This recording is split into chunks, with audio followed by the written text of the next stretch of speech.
paz do Senhor para todos. Que bom encontrar com você aqui de novo no nosso canal Experiência com Deus. Você já conhece, né? Você já conhece parte do meu testemunho. Se você ainda não ouviu o meu testemunho, eu gostaria que você, olha, aparece um link aqui, tá? E você pudesse assistir desde o começo nossa história, porque assim vamos dando continuidade, vamos compartilhando nossa experiência, aquilo que Deus fez em nossa vida e ha marcado a nossa história, ha marcado o nosso dia a dia. E é exatamente a razão pelo qual nós criamos este canal Experiência com Deus. Também temos o objetivo de anunciar a grandeza de Deus, anunciar a sua maravilha. Então você que não está inscrito, se inscreva-se e ajude-nos a transformar esse canal em uma ferramenta de evangelização. Com certeza, Deus irá fazer alguma coisa, né? Deus vai fazer milagre na vida daqueles que nos acompanham. Nos acompanham porque estamos dando testemunho daquilo que Deus é e daquilo que Deus fez e que Deus vai seguir fazendo em nossa vida. Amém? Como os irmãos já sabem, eu venho de uma família problemática, na verdade, uma família destruída, né? Os meus pais se divorciaram quando eu era pequeno e eu não conhecia o meu pai biológico. Minha mãe casou-se a segunda vez e a experiência no segundo matrimônio,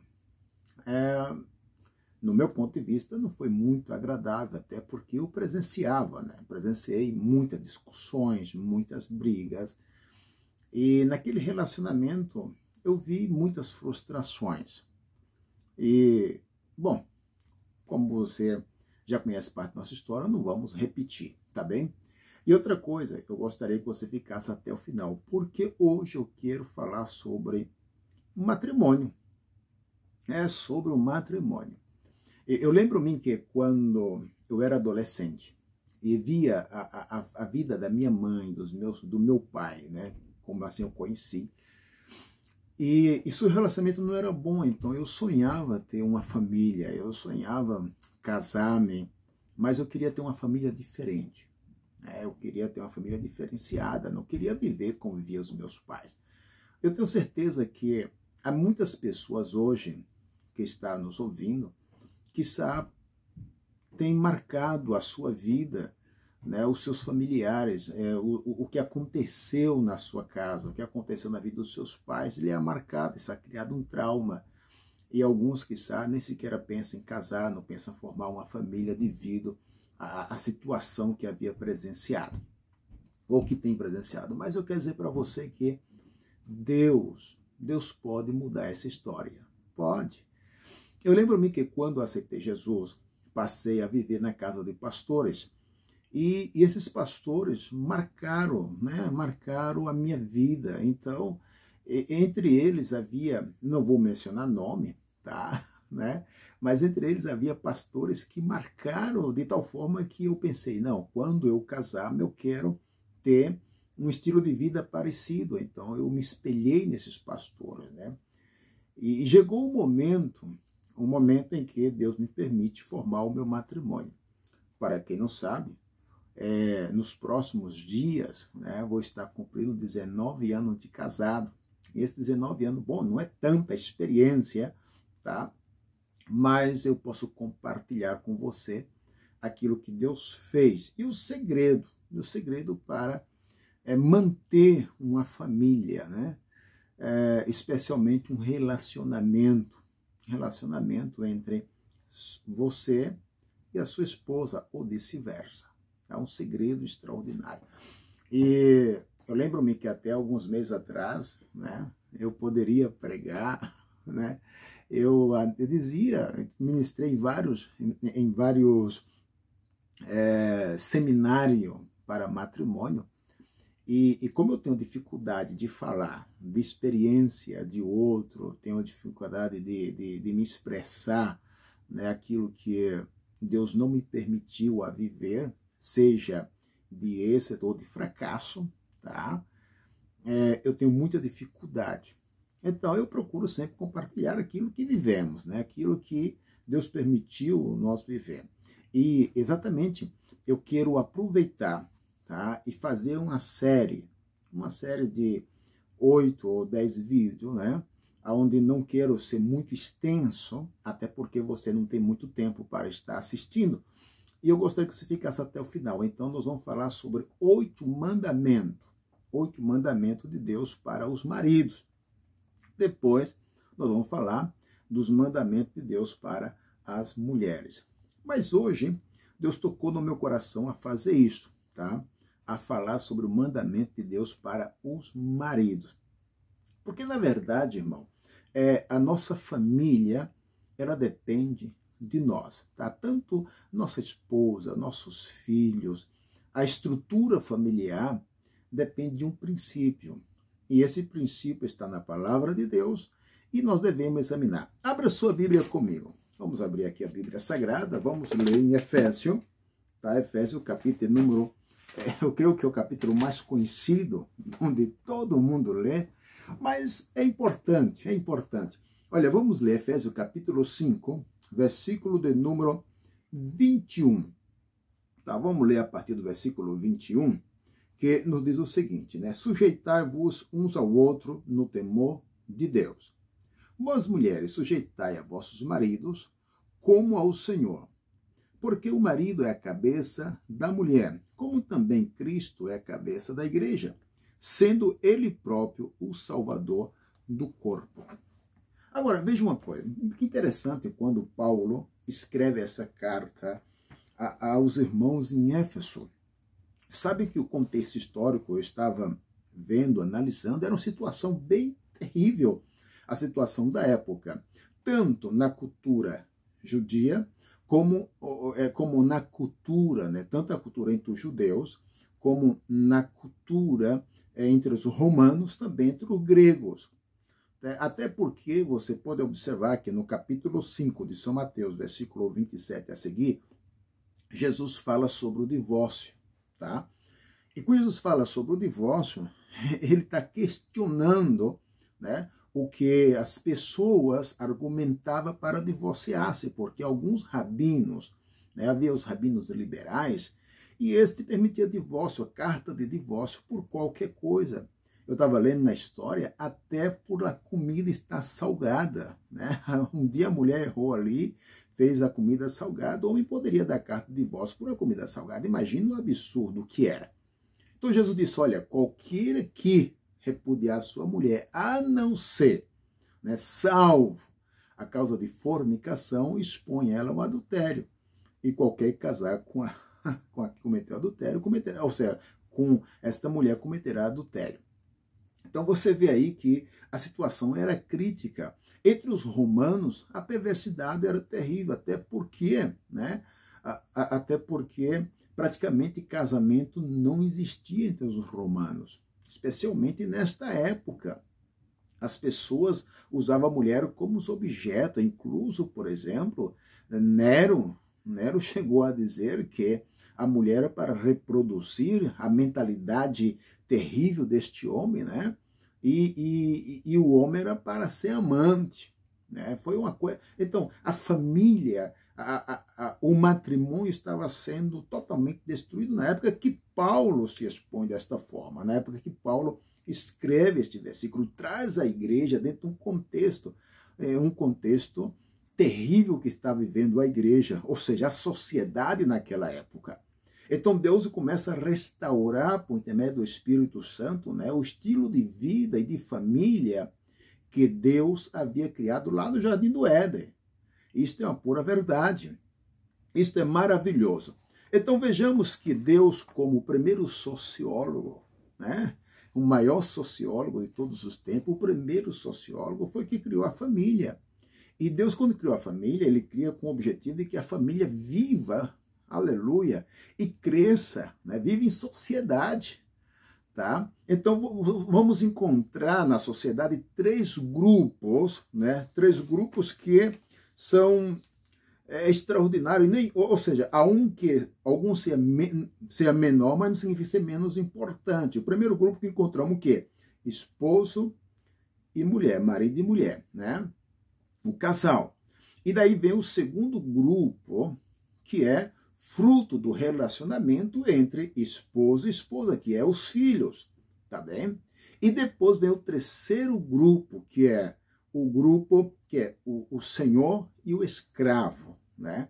Que ambos procedem da família, né?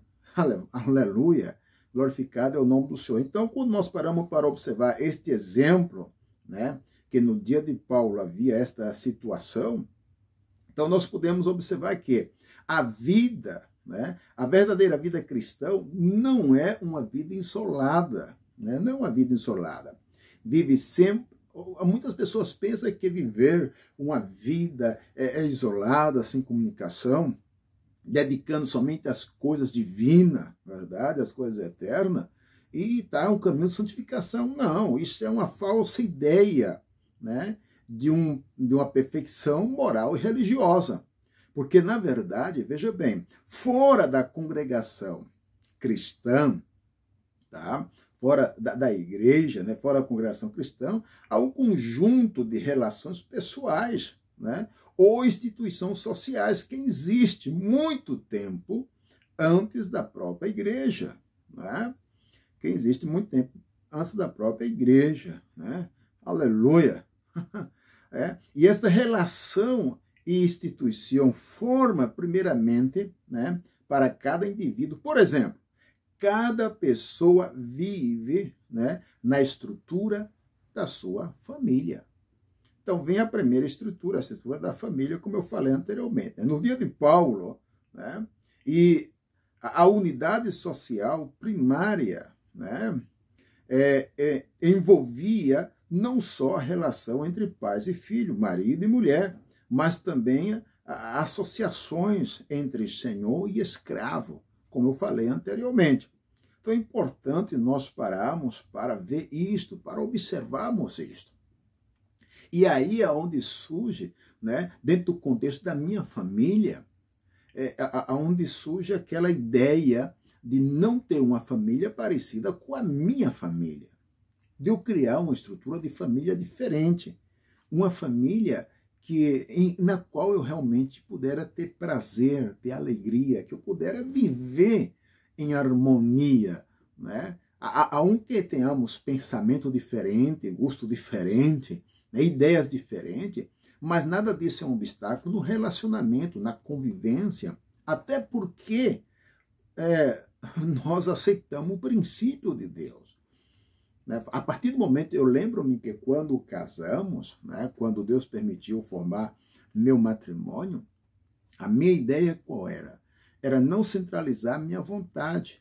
Eu lembro-me que eu vi um pastor dizer uma palavra que impactou o meu coração, me deixou, olha, nunca case para ser feliz. Né? Você não case pensando que vai ser feliz, mas case com o propósito de fazer alguém feliz. E esta palavra ficou forte no meu coração e eu pude entender muitas coisas, que o conceito de felicidade, de você ver alguém feliz, é algo extraordinário, é algo maravilhoso. Então, quiçá, muitas pessoas hoje estão desiludidas, estão sofrendo, estão padecendo. Por quê? Porque estão lutando pela sua própria felicidade, pelos seus próprios ideais. E isto não é matrimônio, isso não é casamento. O casamento nós passarmos a viver uma vida diferenciada, né? Uma vida segundo, né, a vontade de Deus. Aleluia! Então veja bem, em relação a isto, tá? Eu gostaria de meditar com você, né, sobre esse primeiro mandamento, o primeiro princípio, o que eu considero básico na vida do homem. Quando o homem compreende que a Bíblia diz que o marido é o cabeça da mulher, tá? A que se refere realmente isso, né? Que refere-se cabeça. Eu tomei nota, por exemplo, aqui de alguns versículos bíblicos, né? E algumas notações para poder conversar com os irmãos, né? Aleluia! De tal forma que você pudera compreender o que está no meu coração e o segredo de manter uma família abençoada. É quando nós compreendemos o propósito de Deus em nossa vida. Então vamos lá. Primeira coisa, Efésios capítulo 2, capítulo 5, versículo 23. Marido é a cabeça da mulher. Deus estabeleceu a família como unidade básica da sociedade. Esse foi um projeto de Deus. Toda família necessita de um líder. Né? Toda organização necessita de alguém que seja o líder, que la represente. Está bem? E neste caso, né, segundo o apóstolo Paulo, Deus estabelece o que? Esta responsabilidade atribuída ao marido. O marido, aleluia, ele tem esta autoridade, tá? Ele tem este poder de administrar, um poder de governar, está bem? Agora, veja bem, é muito importante que, quando o marido entende que a sua liderança, tá? A sua liderança deve ser exercida, deve ser exercida com amor, tá bem? Mansidão e consideração pela sua esposa e família. É exatamente o que a Bíblia está nos mostrando. Há 4 coisas importantes que eu gostaria que você parasse comigo e vamos pensar junto. Olha só o que aqui diz aqui. A primeira coisa que podemos ver, o que o apóstolo Paulo está dizendo, no versículo de número 23, tá? Vamos ler novamente, Efésios capítulo 5, versículo 23, no dia seguinte. Porque o marido é o cabeça da mulher, como também Cristo é a cabeça da igreja, sendo ele o próprio Salvador do corpo. Tá? Então, eu tomei uma nota cá e diz o seguinte, ó, a responsabilidade do marido que Deus lhe ha dado de ser cabeça da mulher inclui 4 coisas. Primeiro, provisão, né? Provisão para as necessidades espirituais, doméstica da família. Isto é o que a Bíblia diz lá em Gênesis, né? O teu desejo será para com o teu marido. Então o homem tem esta responsabilidade de prover. A partir do momento que o homem sai deste princípio, ele não está cumprindo com a sua função, né? Quando ele deve ser o provedor da casa, né? Provedor tanto no sentido espiritual, tá? Como no sentido material. Isto é importante quando nós observamos aqui o versículo de número 24 de Efésios, do capítulo de número 5. Primeiro que diz 24. De sorte que, vamos ver, é isso mesmo. De sorte que, assim como a igreja está sujeita a Cristo, assim também a mulher está sujeita em tudo ao seu marido. Então ela está inteiramente na dependência do seu marido. Ela literalmente depende do seu esposo. Quando o apóstolo Paulo está dizendo isto, ele não está fazendo que a mulher seja inferior ao homem, não. Ao contrário. Ao contrário, ele está outorgando ao homem toda a responsabilidade de quê? De cuidar da sua esposa, né? De prover para suprir a sua necessidade. A segunda coisa que encontramos como cabeça, que o homem deve o quê? O amor e a proteção, a segurança, aleluia, ao interesse pelo bem-estar dela. Né? Qual é a sua preocupação hoje com o seu matrimônio? Qual é a preocupação que você tem hoje com a sua família, com a sua esposa? Né? Então, o primeiro mandamento de Deus para o homem é que ele é o cabeça, tá? Lhe outorgou, lhe ha dado, lhe vestiu essa autoridade para que ele pudesse. Então, ele tem que o que agora? Prover, né? Todas as necessidades, provisão para o sentido espiritual, amar, né? E que a mulher se sinta protegida, né? Sinta guardada, aleluia, que a mulher possa realmente desfrutar destas bênçãos espirituais.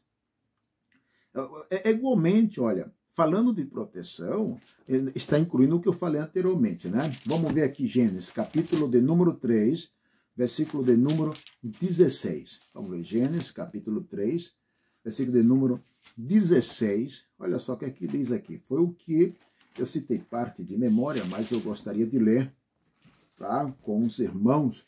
E já quero ser breve, estamos chegando ao final deste assunto, mas você fique atento porque vamos prosseguir com o nosso tema, 8 mandamentos de Deus para com o marido. E o princípio básico para manter a nossa família dentro da vontade de Deus. Gênesis capítulo número 3, versículo número 16, diz assim: e a mulher disse, multiplicarei grandemente a tua dor e a tua conceição, e com dor darás filho, né? E o teu desejo será para com o teu marido, ele te dominará. A palavra dominar, governar, administrará. Mas é importante nós compreendemos esse sentido da palavra em si, né?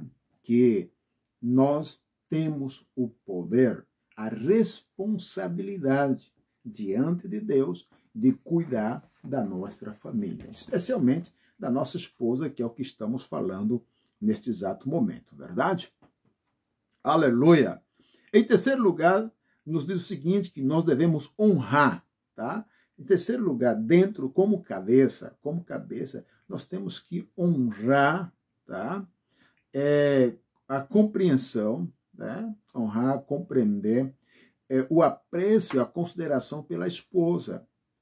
Irmão, a nossa esposa devemos tratar de uma forma diferente, né? Devemos tratar com honra, com respeito, por 2 motivos. Primeiro, vou mirar aqui Colossenses, capítulo de número 3, e o versículo de número 19. Colossenses, capítulo 3, versículo de número 19, nos diz assim a palavra do Senhor: vós, marido, amai a vossas mulheres e não vos irritei contra ela. Outra versão diz, não seja áspero com ela, né? Então devemos deixar nossa brutalidade a um lado, aos pés de Cristo, verdade? Deixar nossa brutalidade aos pés de Cristo na cruz e procurarmos ser amável com a nossa esposa. Esse é o papel nosso como líder, como cabeça, tá? De tal forma que ela possa sentir-se segura. E não somente por isso, tem algo muito mais além, extraordinário em relação ao nosso compromisso como esposo. É o que está escrito em 1 de Pedro, capítulo 3. Vamos ver aqui, 1 de Pedro, capítulo 3, e o versículo de número 7. Aleluia! Bendito seja o nome do Senhor nosso Deus. Eu gosto de compartilhar a palavra do Senhor. Isto é bom quando temos esta oportunidade de meditarmos, né? Meditarmos na palavra de nosso Deus. Capítulo 3, versículo 7. De 1 de Pedro. Diz assim, tá? Igualmente vós, marido, coabitai com ela, com entendimento, dando honra à mulher como vaso mais frágil, como sendo vós os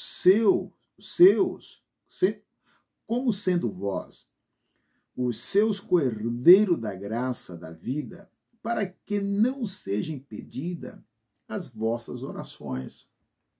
Aleluia! Que coisa maravilhosa é isto.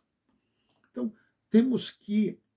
Olha só, irmão, olha só o que diz a palavra do Senhor. Quando a Bíblia diz que nós seremos uma só carne, né? Que nós vamos ser uma só carne, isto literalmente tira de nós, né? De nossa intimidade, né? Aquele poder, né? Aquela autoridade, aquele pensamento de superioridade. Nós temos que aceitar e amar a nossa esposa, cuidar dela, honrá-la, respeitá-la. E não somente isso, Deus está atento, porque Deus nos ha confiado uma ajuda idônea, tá? Deus não nos deu a mulher para ser maltratada.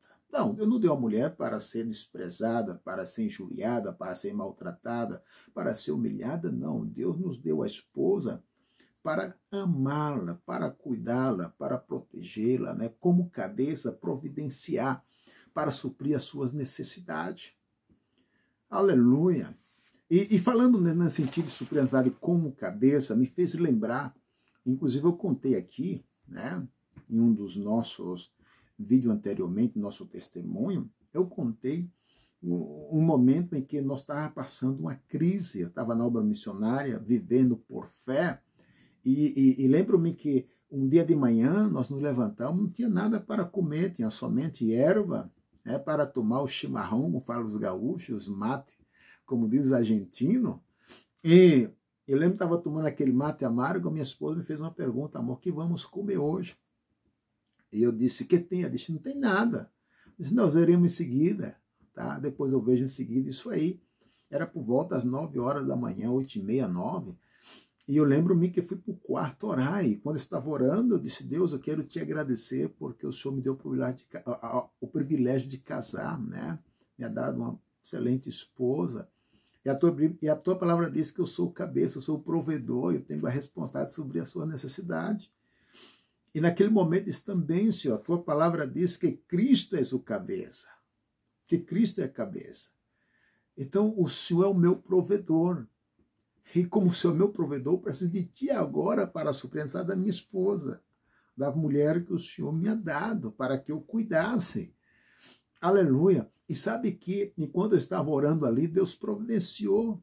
Alguém chegou, bateu na porta, nos trouxe uma cesta básica, suficiente para nós desfrutar e comer toda aquela semana. Aquele mês foi o mês que mais recebi bênção em nossa casa. Então, você tem que compreender, você esposo, você que pretende casar, se você que está casado, nós temos que compreender que para ser autoridade, tá, nós temos que reconhecer a autoridade, nós temos que saber a nossa posição dentro do projeto de Deus.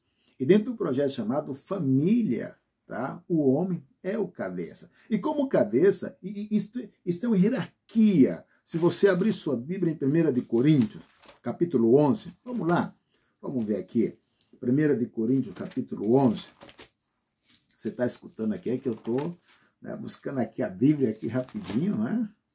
Aleluia, vamos ver aqui, ó. 1 Coríntios, capítulo 11, versículo de número 3, diz assim, ó, aleluia, vamos ler a partir, 1 Coríntios, capítulo 11, versículo de número 3. Mas quero que sabeis que Cristo é a cabeça de todo varão, e o varão é a cabeça da mulher, e Deus a cabeça de Cristo. Ou seja, há uma hierarquia. Deus é a cabeça de Cristo, Cristo é a cabeça do homem, e o homem é a cabeça da mulher. Então, quando nós respeitamos isso, e você observa o que foi que Cristo fez por nós, tá? Observe a atitude de Cristo por a igreja. Recorda-se que quando Cristo morreu pela igreja, a igreja não existia, né? Não é verdade? A igreja nasceu na cruz, a igreja nasceu quando Cristo derramou o seu sangue. Como cabeça, ele se doou por nós. A Bíblia diz que nós era pecador, e enquanto Cristo nos reconciliava com Deus. Então, meu irmão, minha irmã, querido irmão, melhor falando, eu peço no nome de Jesus que você pare um pouco e pense o que você tem sido na sua casa. O que você é? Né? O que você tem sido? Qual é o exemplo que você está dando? O que é que a sua esposa, o que é que seus filhos pensam de você? Esse dia minha filha me fez chorar, porque ela disse: eu quero casar e eu espero que meu esposo, né, trate a mim como meu pai trata a minha mãe. E a minha oração é esta, a minha oração é que eu peço sempre a Deus que o meu genro possa amar a minha filha o tanto que eu amo a sua mãe. Simplesmente isso, não quero que faça mais do que isso. Porque eu sei que o amor não é derivado simplesmente de uma paixão, de um sentimento, não, mas sim de uma ação. Especialmente quando você reconhece a sua posição diante de Deus como provedor. Eu me sinto feliz quando Deus me abençoa, quando Deus abençoa a minha vida e supre a necessidade da qual eu possa suprir a necessidade da minha família, da minha esposa, né, dos meus filhos. E para isso é importante você entender, é importante você compreender a sua posição, o seu papel. Olha bem o que é que diz a palavra do Senhor. A Bíblia diz que vós, maridos, sois o cabeça. Amém? Vamos orar nesta hora. Eu quero orar juntamente com você, agradecendo a Deus essa oportunidade, e aguarde, no próximo vídeo nós vamos fazer sobre o tema, tá? O segundo mandamento de Deus para o esposo. Hoje meditamos somente neste mandamento, tá? Donde a Bíblia nos ordena que sejamos cabeça. Sejamos, que assumamos nossa posição de liderança, não uma liderança humana simplesmente, mas uma liderança espiritual. E recuerde-se, para que você seja liderança espiritual, você tem que estar debaixo da liderança de Deus, a liderança de Cristo. Aleluia! Amém? Vamos orar nesta hora. Senhor nosso Deus e Pai, Senhor, eu quero te pedir no nome de Jesus que abençoe a cada esposo, que venha abençoar, Senhor, a cada jovem que pretende ser um esposo. Deus, que o teu Santo Espírito tenha liberdade de atuar nas suas vidas, tenha liberdade de atuar na nossa vida, Senhor. Eu quero te agradecer, meu Deus, porque até hoje eu não posso falar no dia de manhã. Eu não sei, Senhor, como será o dia de amanhã. Mas uma coisa eu sei, que até hoje o Senhor tem me ajudado. O Senhor tem me dado graça. E o Senhor tem me dado essa oportunidade maravilhosa de poder compartilhar com teus filhos esta palavra. Meditarmos com ele. Portanto, Deus, glorifica o teu nome na vida dos teus servos. Na vida, Senhor, desta liderança espiritual que o Senhor há criado, que o Senhor há formado, que o Senhor há estabelecido na família. Glorifica o teu nome, Senhor, diante dos olhos da sua esposa, diante dos olhos dos seus filhos. Dá graça ao teu filho, para que ele te glorifique com as suas ações, e que a tua filha, que os teus filhos, Senhor, possam adorar e glorificar o teu santo nome por intermédio do teu servo. Em nome de Jesus. Amém. Então, mais uma vez, eu quero agradecer a Deus e a você que está compartilhando conosco. Se você crê, se você acha que é importante, e que essa mensagem ela tem algum valor para a sua vida espiritual, e que ela pode ser, né, de bênção para outras pessoas, então compartilhe. Você pode compartilhar, se inscreva, se não está inscrito, está bem? E junto vamos anunciar ao mundo a grandeza de Deus e restaurar os princípios que Deus tem nos confiado. A paz do Senhor para todos e que Deus vos abençoe no nome de Jesus.